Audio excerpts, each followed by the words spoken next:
खबर शामिल करेंगे थाना सदर तांदलियांवाला में होने वाली नॉन स्टॉप वारदातों की, जहां आज भी एक और शहरी डाकुओं के हाथों लुट गया। दौरान डकैती फायर लगने से 402 का रिहायशी रमजान शदीद जख्मी हालत में अस्पताल मुंतकिल हो चुका है। रिपोर्ट करेंगे अली हसन साबरी।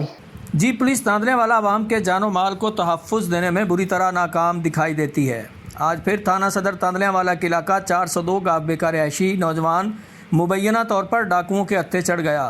दौरान डकैती नामालूम मुसल्लह मुलजमान की फायरिंग से रमज़ान शदीद जख्मी, जिसे तशवीशनाक हालत में DHQ अस्पताल फैसलाबाद मुंतकिल कर दिया गया।